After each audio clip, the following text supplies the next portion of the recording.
Version 6.0's second half is just about here, and if you're still on the fence about dropping your primos on Flins or Yelan, this is your final moment to make the call. Version 6.1 is next, and it's already hyping up some massive banners that could shake up your plans. So, in this video, I've got the full breakdown of how many primogems you can realistically farm for Flins or Yelan before this patch ends, plus a deep dive on whether both of them even worth your pulls, especially with game changers like Nefer and Double Archon rerun just weeks away. Save up to 30% on current banners at LDShop. Plus, with my coupon, you'll get an extra 5% discount, which is a huge 35% off in total. Like this one, you can get 6,480 Genesis Crystals pack for just $68, which normally costs $100 in the game. And if this is your first purchase, you get double the amount of Genesis Crystals. The process is super fast. Pick your product, choose your server, enter your UID, and that's it. Your purchase arrives in under 5 minutes, and LDShop ensures secure payments every time. Plus, if you spend over $80, you'll get a free Welkin moon. Interesting, right? So use my link in the description or pinned comment to get 35% off and save big on every top-up.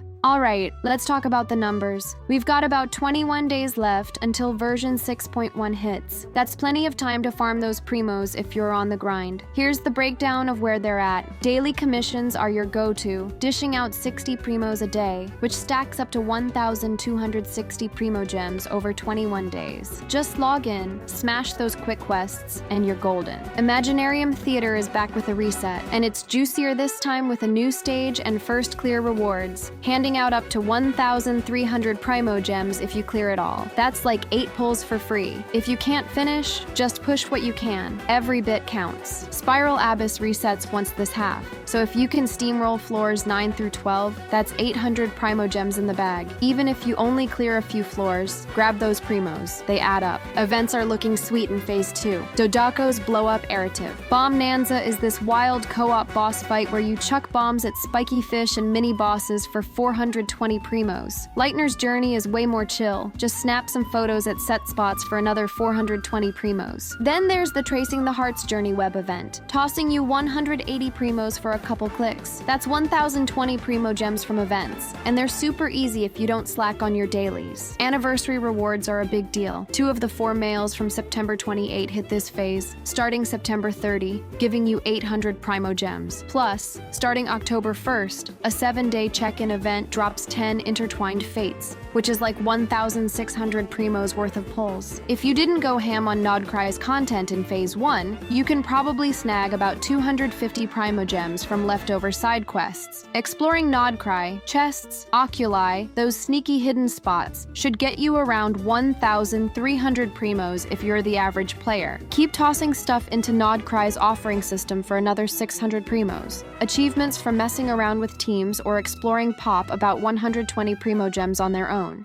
The 6.1 livestream hits mid-phase with 3 codes for 300 primogems. Grab them quick before they expire. Paimon's Bargain Shop refreshes too, so you can scoop up 5 intertwined fates with Stardust, worth 800 primos and pulls. Don't sleep on that freebie. Heads up though, no Stygian Onslaught reset this phase, that's in 6.1. No maintenance primos either, those come next version. If you're free to play, you're looking at about 10,150 primogems, which is like 63 or 64 pulls. Got the Welkin moon? That's 90 primos a day, adding 1,890 extra primogems over 21 days, bringing you to 12,040 primogems or roughly 75 pulls. That's a fat stack, thanks to the anniversary goodies, theater reset, and those juicy events. If you're close to pity, this could be your ticket to a 5-star. Okay, now the big question. Do you go for Flins, Yelan, or safer version 6.1? Let's get into it. Flins is this sick 5-star electro polearm DPS who's all about that lunar charged vibe. His skill infuses his normal and charged attacks with electro,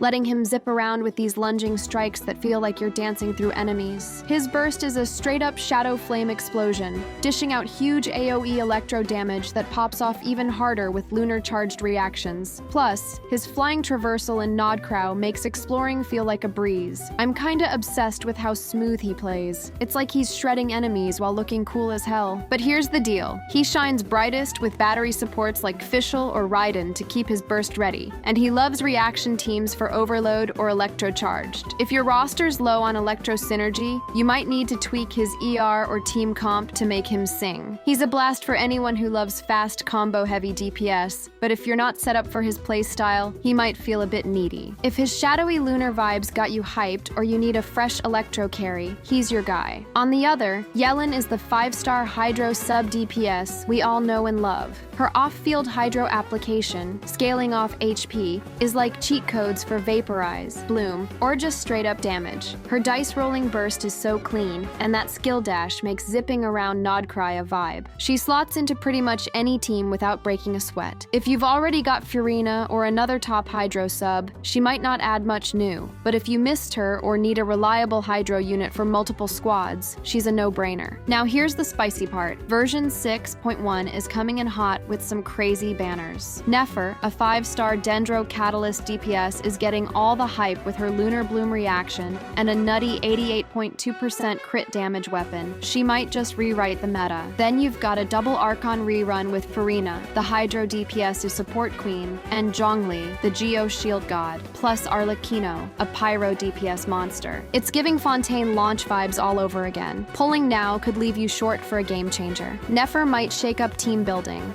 Furina's damage and buffs are unreal. Zhongli's shields are forever, and Arlecchino's raw power is a safe bet for anything the game throws at you. If you're all about that meta life, saving for 6.1 might be the move. I'll say what I always say. Pulling for characters you love is never a bad choice. If Flins' adaptable kit and cool animations have your heart, or Yelan's elegant dice-rolling vibe speaks to you, go for it. We're not just playing to chase the meta. We're here for the characters, their stories, voice lines, and vibes that keep us hooked. But if you're on the fence or eyeing Nefer, Furina, Zhongli, or Arlecchino in 6.1, it's okay to hold back. Skipping now could save your pity for a banner that defines your account. So, let me know in the comments. Are you pulling for Flins, Team Yelan, or stockpiling every primo for version 6.1? I'd love to hear your plans, especially if you're torn between favorites. If this breakdown helped, drop a like. It means the world. Plus, don't forget to subscribe and join our Discord server for more updates. We have an amazing community out there. Till then, stay safe, stay healthy, drink some water, and I'll see you in the next one.